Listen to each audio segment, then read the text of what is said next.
You don't need no education. Teacher, leave them kids alone. Welcome to Teacher's Pod. Welcome indeed to another episode of Teacher's Pod. Hello to everyone sa lahat ng mga teachers natin dyan. Okay. Oh, we just finished the Teacher's Day celebration. Anyway, happy Teacher's Day pa rin kahit late na yung greetings natin. Anyway, so I'd like to make this podcast episode just to talk about yung nangyari this time. There's a viral video. Was it a video? No, it's a picture. Nakita ko sa, I can't remember where. Pero, it's a picture ni teacher, teaching yung, tawag nito, in parts of speech. We have the noun, pronoun, adjective, verb. Okay, my 8 parts of adjective, verb, and conjunction, preposition, and so on and so forth. And ang ginagawa niya is she's translating it to Filipino, right? And then may nag-comment, right? Mga tao, I don't know, the audacity of, giving comments without even thinking what they're writing. Oh my God. Anyway, so somebody commented about yung pangalan daw. Na yung pangalan daw, mali yung spelling. Okay. So, well, we all know, of course, mga nagsuturo, na noun when translated into Filipino is pangalan, right? Ngayon, nabasa pangalan, which means P-A-N-G, N-G-A-L-A-N, right? Nabasa ng mga iba, and then, sabi nila, mali daw si ma'am. Ma'am, wrong spelling po. Yung spelling daw ng pangalan ay single NG. Okay? May nag-comment, oh, may bago na daw. At meron din nagsabi, siguro may bago ngayon. And then may nagsabi, kung ganyan ang teacher, hindi ako papasok. And, oh my God, the audacity of leaving comments, like I said a while ago, without even thinking twice. Or, hindi ko alam, nandyan naman yung, you're holding your phone. You're holding your phone. Why can you not just search about pangalan? Right?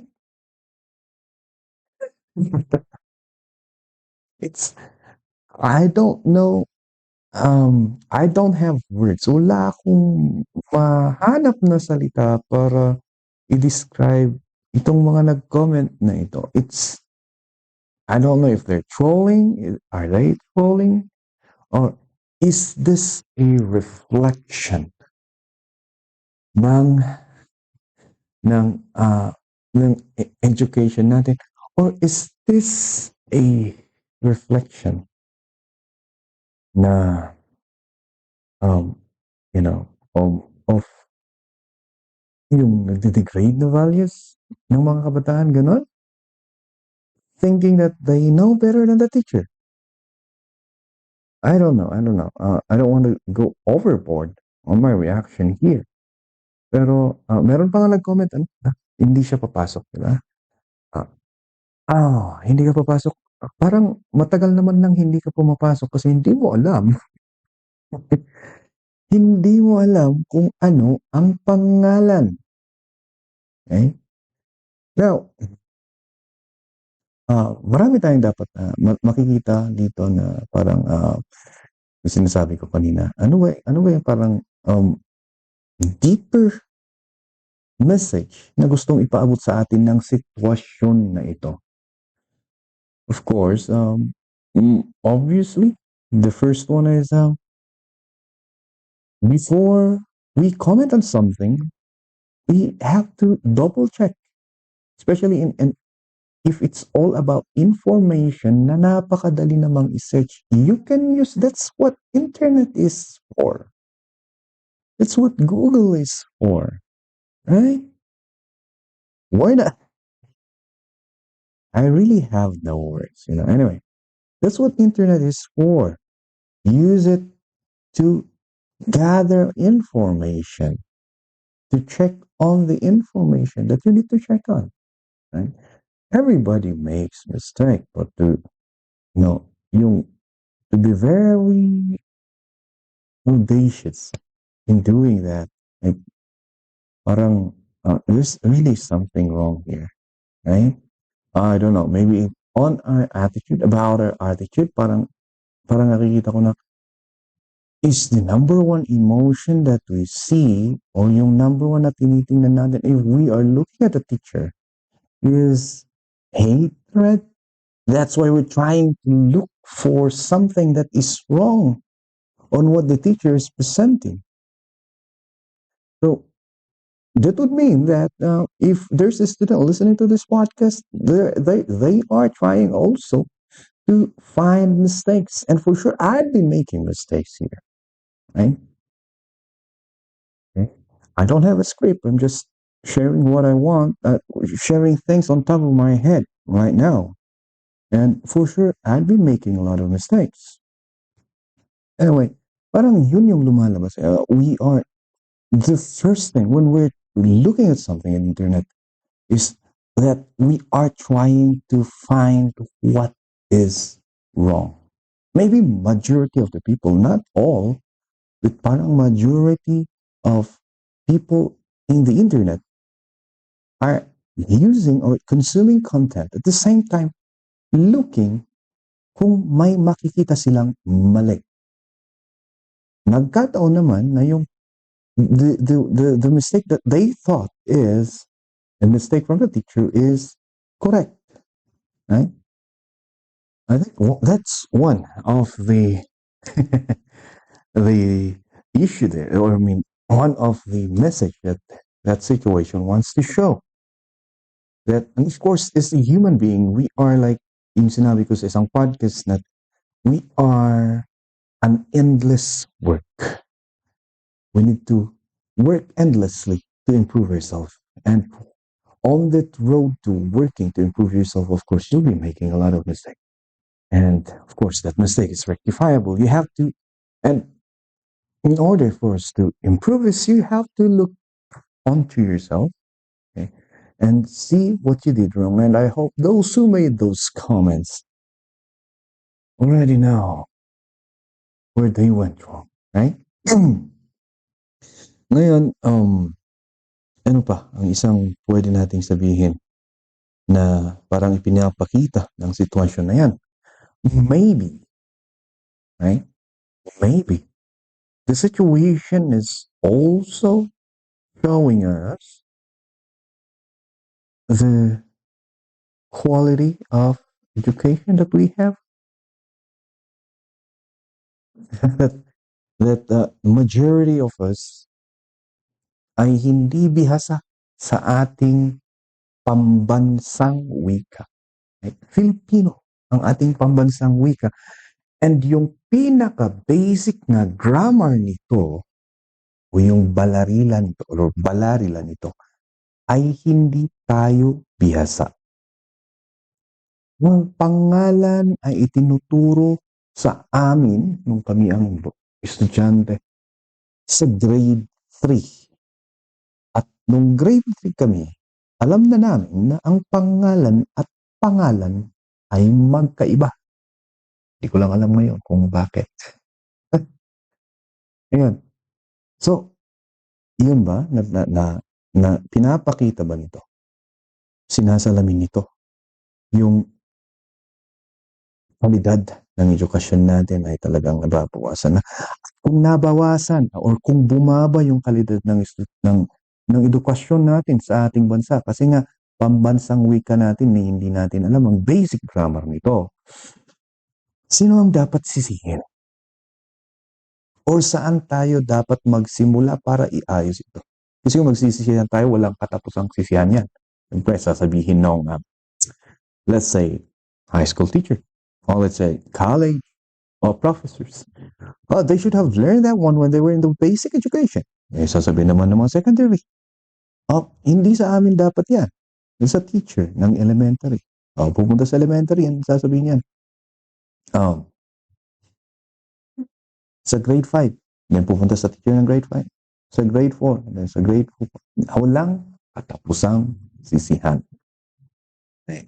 So, kung ang kalidad ng edukasyon ang problema dito, ay saan tayo pwedeng mag-umpisa para baguhin ito? Right? Sa akin bilang isang guro and at the same time gamit ang limitado kong kaalaman at ang limitado kong obserbasyon ay ito lang ang aking masasabi. Sa yung ginagawa ngayon, which is an open secret naman, na parang pumapasa lang yung bata with a wishful thinking na siguro maaayos na yung kanyang sarili, yung kanyang work ethic, yung kanyang paraan ng pag-aaral kapag pumunta siya sa mataas na level ng edukasyon.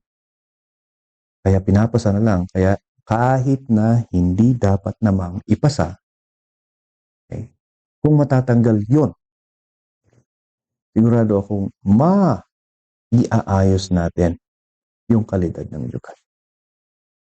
Masakit aminin. Masakit aminin. Kaya lang, talagang may pumapasa ng hindi niya nagawa yung required na dapat niyang gawin. Hindi niya nakumpleto yung required na dapat niyang kumpletuhin para makapasa siya. Eh, pumapasa naman. Previous na viral video noon. Yung bata na very proud na sinabi niya na pumasa ng walang ginawa. Isang ebidensya yan. Right? Pero sa wishful thinking siguro ng guro is that hoping that if you go up on another level, ay aayusin mo na ang iyong work ethic. Mag-aaral ka na ng mabuti. Pero hindi naman yun ang nangyayari. Right? Kaya nga may pumapasok sa high school nang di nakakapagbasa. Ayan. May mga pumapasok ng high school na hindi na marunong gumawa ng simpleng sanaysay, ng simpleng talata. Right? Hindi nakakapag-cursive. Obserbahan ninyo. Pagsulatin nyo yung mga anak ninyo, yung mga parents na nakikinig. Pagsulatin nyo yung mga anak ninyo. Para makita ninyo kung anong nangyayari. Right? Ano pa? May mga na yun na nga. Kulang yung kaalaman, pero matapang magbigay ng comment sa social media. Matalino sa social media. Yung sinasabi ko nga noon, kung ganito sana ka-active yung mga anak natin sa paaralan. Kasi sa social media, they're so brave, like confident. They're super confident in leaving comments, giving comments. Ang nakakapagtaka, yung skill ba na yan sa social media, hindi siya transferable inside the classroom? Na sana naman sa classroom may makapag-recite, may magre-recite ng gano'n. Yung confidence sila mag-recite, yung sana gano'n, di ba? And kung merong gano'n, napakaganda ng discussion sa loob ng classroom. Right? Pero wala. Sa social media lang sila gano'n na. Nagko-comment eh. So, Yeah, sinasalamin yan, pinapakita niyan, kakulangan natin sa kalidad ng edukasyon. Ang pwede natin gawin, yun nga. Hopefully, lahat tayo, umpisa na ngayon, yung kung hindi pumasa, hindi talaga pumasa. Ganun sana. Pero meron naman yung maaawa ka eh. Kasi meron kasi yung magsasabi na hindi yung grade ang basihan. Oh my goodness. Grade ang nagre-reflect kung ano yung ginawa mo. Okay? Of course, hindi matatanggal sa may mga teacher na medyo, siyempre, hindi natin alam kung paano ginawa yun. Pero meron at meron naman. Laging-lagi at laging meron namang training. Okay? Or reminders, retraining sa mga teachers on how to grade yung mga output ng ating mga estudyante. Right? Ngayon, it's high time siguro na umpisa na natin mga guro na be firm. Hindi ka pumasa. Hindi ka pumasa. You have to restart again. Because that's life eh. That is life. You fail, you restart. You start. Go back to the drawing board and start again. Hindi lang kasi yung kaalaman ang nadadagdagan doon. We are also trying to instill the value of hard work sa mga bata. Ano ang maipapakita natin sa isang bata kung ipinapasa natin siya? Yung mga bata na yun, matatalino yung mga yan. Alam nilang mangyayari.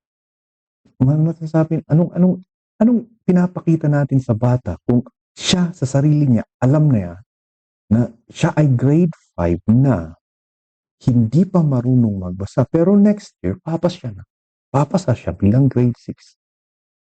Wala siyang ginawa, absent siya ng absent. Tapos, bigla siyang pumasa bilang grade 6. Anong pinapakita natin sa bata?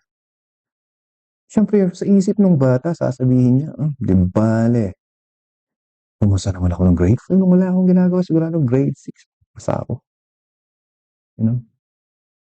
Yung isang dilemma ko sometimes kasi isa lang yung subject na hawak ko. And then, kung ipapagsak ko yan, tapos pumasa sa ibang subject, parang sa akin nakatingin ang mata ng mga tao.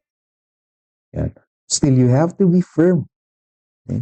Kung meron kang mga ebidensya, meron kang mga resibo na nagpapakita na ito ay bumagsak nga kasi nga kulang ang kanyang ginawa at kulang yung kanyang output sa klaseng ito para siya ay makapasa. And so be it. Napaka-importante na kailangan sanang ganun. Yung gusto nga kong minsan, napakadali siguro napakadali sa mga language, gano'n. Na kapag magtatanong yung parent, kukunin mo yung bata, halika dito anak, magbasa ka sa harapan ng magulang mo. Para may pakita na, yung level niya, pagbabasa ay talagang hindi level ng grade 6, gano'n sana. Okay? Yun yung naalala ko lang nung nakita ko yung mga comments na yun. Ano pa? The curriculum, yung curriculum na parang, ginawang petri dish. yung educational system, pinapalitan ng parang hindi handa, hindi well planned yung curriculum. And then, yung mga teachers na yun, I know, and I'm not one of them. Yung mga teachers na yun, they are very flexible in adapting. O kahit anong curriculum pa yan. Pero ang problema is that, yun nga, kung petri dish lang, yung mga experimental, mga curriculum natin, sino mag-suffer? Mga bata. So, yung sabi ko na parang lagi kong sinasabi noon is, if it ain't broke, don't fix it. It's not broken. Why bother fixing it? If it's working, right? Let's add some improvement. Okay. I would really like to see yung parang parang idea sa akin. The ideal curriculum for me, is that, for the grades, lower grade, is that just really teaching them how to read and write. Read and write. Very important. It's read and write. Because, titingnan natin ngayon ang just try to go to the school in the key stage 2 level. Just look how they write. Yung paraan ng pagsulat nila is a reflection that they don't understand what they're reading. I mean, copying. And at the same time, they're having a hard time to read. That's why they're having a hard time to write too. Hand in hand yung dalawang skill na yan. And, well, that should be mastered first in the lower grade. So that pag pumunta sa key stage 2, they are able to write their ideas through a collection of sentences. Now we call paragraph. They are able to understand and read stories. Okay? Yun sana. In both language, English and Filipino. Yun sana ang dapat na parang main part sa lowest level of education. Yun sana parang natututukan. Of course, sali na natin dyan yung math. Ang nakikita kong problem is that, say for example, grade 4 in English. First grading, you're already asking the students to outline an article. Hindi pa nga sila marunong magsulat ng simpleng sentence. So you really, I don't know, you really have to, as a teacher, you really have to do a workaround, okay? And you have to really pinpoint kung ano yung parang, for me now, I was really focusing on the writing. Isa-isa ko yan. But then, well, I can do that kasi small school. Pero how about yung mga malalaking school? Mahihirapan talaga yung teacher. So, yan yun. Then, that is being reflected sa mga nangyayari ngayon sa social media. Pangalan lang, hindi pa alam. Ayan. In that simple situation, yung simple na situation na yan, we were able to dig into a rabbit hole of mess in this situation here. Nakakalungkot, pero I know all of the teachers, most of the teachers are trying their best, to fix this. Trying their best to leave or to help yung mga learners natin.